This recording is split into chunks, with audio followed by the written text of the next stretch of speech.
பிரியமானவர்களே, இந்த உணவுச்சி நாளில் உங்களை சந்திப்பதில் மிக்க மகிழ்ச்சி அடைகிறேன். நீங்கள் நல்லா இருக்கீங்களா? கர்த்தருடைய கிருபையினால் நாங்களும் நல்லா இருக்கோம்.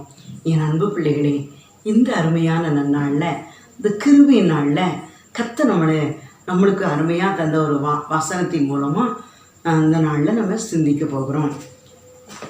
1 பேதுரு 2ஆம் அதிகாரம் 24ஆம் வசனம்.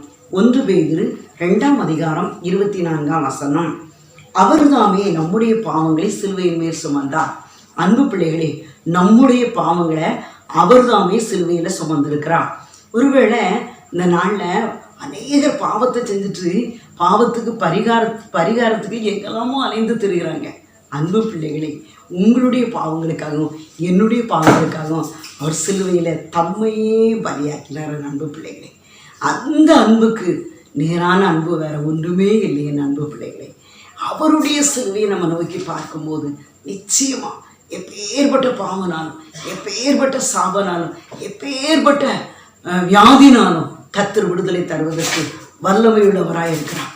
அன்பு பிள்ளைகளே, நீங்கள் கலங்காதீர்கள். வியாதியை குறித்து கலங்காதங்க, தீராத பாவத்தை குறித்து கலங்காதங்க. ஆண்டவருடைய சமூகத்தை நோக்கி பாருங்க.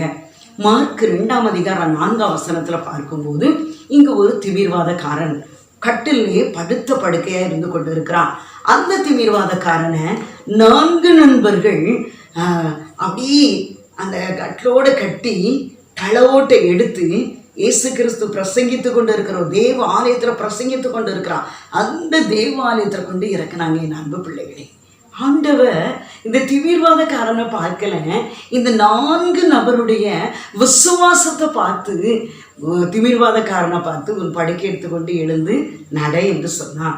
அந்த 4 நபருடைய விசுவாசத்தை குறித்து ஆண்டவர் பிரமித்தார். எப்படி 4 நபர்களும் எவ்வளவு படுக்கையில் கிடக்கிற அந்த திமிர்வாதக்காரனுக்கு விடுதலை வேணும் என்று சொல்லி நம்மளிடத்துல கொண்டு வந்திருக்கிறார்கள் என்று சொல்லி ஆண்டவர் என்ன சொன்னார்? அந்த படுக்கையில் இருக்கிற மகனை பார்த்து திமிர்வாதக்காரனை உன் படுக்கை எடுத்துக்கொண்டு எழுந்து நடை என்று சொன்னான். அந்த நிமிஷமே அவர் என்ன செஞ்சார்?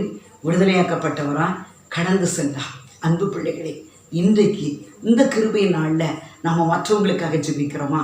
நாமன்னு இந்த ஒரு வட்டத்துக்குள்ளே தானே இருக்கேன். என் அன்பு பிள்ளைகளே, எனக்கு, என் கணவருக்கு, என் பிள்ளைக்கு அப்படின்னு தானே இருக்கிறான். அன்பு பிள்ளைகளே, மற்றவங்களுக்காக ஜெபிங்க. என் அன்பு பிள்ளைகளே, கோடிக்கணக்கான ஜனங்கள் பாவத்தில் கிடக்கிறாங்க. கோடிக்கணக்கான ஜனங்கள் அக்கிரமத்தில் மடிந்து கொண்டு இருக்கிறாங்க. யார் விடுவிக்க முடியும்? அவர்களுக்காக நம்ம ஜெபிக்கும் போது நிச்சயமாக அவர்களையும் விடுவிக்க முடியும். அவர்களையும் ஆண்டவர் நேசிக்கிறார். அன்பு பிள்ளைகளே, நீங்களும் நானும் இதை பார்த்து கொண்டு இருக்கிறேன். அன்பு பிள்ளைகளே, நீங்கள் யாராக இருந்தாலும் சின்ன பாவமோ பெரிய பாவமோ விட்டு விலகுங்க. என் அன்பு பிள்ளைகளே, எனக்கு ஒரு அருமையான குடும்பம் தெரியும். ரொம்ப நல்ல ஒரு அருமையான சகோதரி என்று சொல்லி நினச்சேன். ரொம்ப நீட்டாக போவாங்க வீட்டு வேலைக்கு. அன்பு பிள்ளைகளை கடந்து போனாங்க. அந்த வீட்டில் அருமையான மகள் வேலைக்கு கடந்து போயிட்டான். ஆனால் இங்கே வந்து வீட்டை க்ளீன் பண்ணு வீட்டை சுத்தம் பண்ணுறேன்னு சொல்லி தவறான வழிக்கு போய் கடைசியில் கேன்சரில் மறித்து போனாங்க. என் அன்பு பிள்ளைகளே, கடைசியில் அந்த மகள் எப்படி பாவத்தில் போனாங்களோ அதே போல் மகளும் அப்படிப்பட்ட ஒரு பாவத்தில் மூழ்கிட்ட. என் அன்பு பிள்ளைகளே, இந்த நாளில் அதை பார்க்கும்போது அவ்வளோ அழகான பிள்ளை, ஐயோ இந்த பிள்ளையா என்று சொல்லி வேதனையாக இருக்கிறது. என் அன்பு பிள்ளைகளே, இந்த நாளிலையும் கூட பாவத்தின் சம்பளம் மரணம். அப்போ மனிதன் எதை விதைக்கிறானோ அதையே அறுப்பான். இந்த நாளில் இந்த குறுகின நாட்களுக்குள்ளே இருக்கிறோம். கடைசி காலத்துக்குள்ளே வந்துட்டோம். என் அன்பு பிள்ளைகளே, என் பிள்ளைகளெல்லாம் ஒருவேளை செல்லுக்கும் ஃபோனுக்கும் பயங்கரமான பாவங்களில் ஒரு நிமிஷத்துக்குள்ளே செல்லை பார்த்து பாவத்தில் விளையாண்டுறாங்க. அதனால் என் அன்பு பிள்ளைகளே, நீங்களும் நானும் நம்ம பிள்ளைகளுக்காக வைராக்கியமாக ஜெபிக்கணும். அப்படி ஜெபிக்கும் போது நிச்சயமாக கர்த்தர் அந்த அப்படிப்பட்ட பாவத்திலிருந்து, அப்படிப்பட்ட சாபத்திலிருந்து நம்ம பிள்ளைகளை விடுவிக்கிறதுக்கு வல்லமையுள்ளவராக இருக்கிறார். நம்ம பிள்ளைங்க அந்த சிலுவையை பார்க்கும்போது பாவத்திலிருந்து விடுதலை கிடைக்கும். இந்த சிலுவையை பார்க்கும்போது வியாதியிலிருந்து விடுதலை கிடைக்கும். இந்த சிலுவையை பார்க்கும்போது எப்பேற்பட்ட அக்கிரமத்திலிருந்து விடுதலை கொடுப்பா. அதனால் நம்ம பிள்ளைகளுக்காக, உங்களுக்கு தெரிந்த நபர்களுக்காக, உலக சுற்று வட்டாரத்துக்காக நீங்கள் ஜெபிக்கும்போது நிச்சயமாக கர்த்தர் உங்கள் சரீரத்தை மாற்றலாம். ஜெபிப்போமா? என் அன்பு பிள்ளைகளே, கள்ளர் மத்தியில் ஒரு கள்ளனை போல குற்றமற்றவராய் கிறிஸ்தேசு தொங்குகின்ற பாருனக்காய் அடிக்கப்பட்டா, பாரச்சிலுவைதான் சுமந்து கொண்டா, பாரச்சிலுவைதான் சுமந்து கொண்டா. இயேசு கிறிஸ்துவின் அன்பு என்றும் மாறாதது. இயேசு கிறிஸ்துவின் அன்பு என்றும் நிலையானது. தகப்பனே, உங்களுக்கு நன்றி ராஜா. இந்த நிகழ்ச்சியை பார்த்து கொண்டு இருக்கிறேன் அன்பு மகளே. ஒருவேளை பணத்தை கொடுத்து நீ மறைத்திடலாம். ஒருவேளை யார் நீ பார்த்து கொண்டு இருக்கிறான் என்று சொன்னான். பாவத்தின் விளைவு, பாவத்தின் சம்பளம் மரணம். முற்பகல் செய்வார், பிற்பகல் விளையும், அறியாயோ மனிதா. ஒருவேளை யார் அறிவா என்று சொல்லி பார்த்தான்.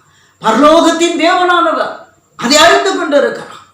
அதனால எத்தனையோ செய்திகளை கேட்கிறோம், எத்தனையோ டிவியில பார்க்கிறோம். வேத வசனம் ஒவ்வொரு காரியத்தையும் நம்மளுக்கு சுட்டி காட்டி கொண்டு இருக்கிறது. என் அன்பு மகளே, மகனே, நீ யாராயிருந்தாலும் இந்த நாள்ல முழங்கால் படியிட்டு, ஐயா உடைய என் பாவத்தை மன்னிக்கிற பரிகாரி நீங்க ஒருவர் தான் அப்படின்னு சொல்லி அவருடைய சிலுவையை நோக்கி பார்க்கும்போது நிச்சயமா ஆண்டவர் உன் பாவத்தை மன்னிப்பதற்கு கருணையுள்ளவராய் இருக்கிறார். கிருபையாய் கடந்து வருவா, பாவத்தை மன்னிப்பா, சாபத்தை சிலுவையில சுமந்து விட்டா. அதை நினைத்து ஆண்டவரே, நான் பாவியான மனுஷே, என் மேலே இரக்கம் பாராட்டுங்கன்னு சொல்லி கடந்து வரும்போது நிச்சயமா உன்னையும் விடுதலையாக்குவா, உன் குடும்பத்தையும் விடுதலையாக்குவா, உனக்கும் சமாதானத்தை தருவா, உன் குடும்பத்துக்கும் சமாதானத்தை தருவா. தொடர்ந்து பெரிய காரியங்களை செய்யுங்க. படிப்பை குறித்து கலங்கி கொண்டு இருக்கிற மகளே, எனக்கு ஒரு கற்பை இல்லைன்னு கலங்கி கொண்டு இருக்கிற மகளே, திருமணத்துக்காக கலங்கி கொண்டு இருக்கிற மகளே, இன்னும் காரியம் வாய்க்கலே என்று சொல்லி கொண்டு இருக்கிற மகளே, நீ கட்டுரை போடாத மகளே, ஆண்டவருடைய பாதத்துல உங்க சித்தம்னு சொல்லும்போது ஆண்டவர் தம்முடைய சித்தத்தை விளங்க பண்ணுவார். நீ அதுவோ எதுவோ நினைக்கும் போது தாமதமாகும். நீ ஆண்டவருடைய பாதத்துல அப்பா உங்க சித்தம் என் வாழ்க்கையில நிறைவேறட்டும்னு சொல்லும்போது பெஸ்டா தந்து சந்தோஷப்படுத்துவான். தொடர்ந்து வழி நடத்துங்க, பாதுகாத்து கொள்ளுங்க, பெரிய காரியங்களை செய்யுங்க. வியாதியில் இருக்கேன் அன்பு மகனை, சிலுவையை நோக்கிப்பா. எப்பேற்பட்ட திமிர்வாதக்காரனுக்கு விடுதலை கொடுத்தேன் ராஜாதி ராஜா, இதோ உன் படுக்கையின் அருகே கடந்து வந்திருக்கிறா. உன்னுடைய வியாதி படுக்கையை மாற்றுகிறா, உன்னுடைய பலவீனத்திலிருந்து விடுதலை பெறுகிறா, உன்னுடைய சாப வியாதியிலிருந்து விடுதலை தருகிறா, உன்னுடைய அக்கிரமத்திலிருந்து விடுதலை தருகிறா. இந்த நாள்ல சமாதானத்தை இழந்து தவிக்கிற மகளே, மகனே, நீ யாராயிருந்தாலும் கர்த்தர் உனக்கு விடுதலை தருகிறா. தொடர்ந்து பெரிய காரியங்களை செய்யுங்க. இயேசுவின் நாமத்தில் ஜெபிக்கிறோம் ஜீவனுள்ள நல்ல பிதாவே, ஆமென். ஹல்லேலூயா.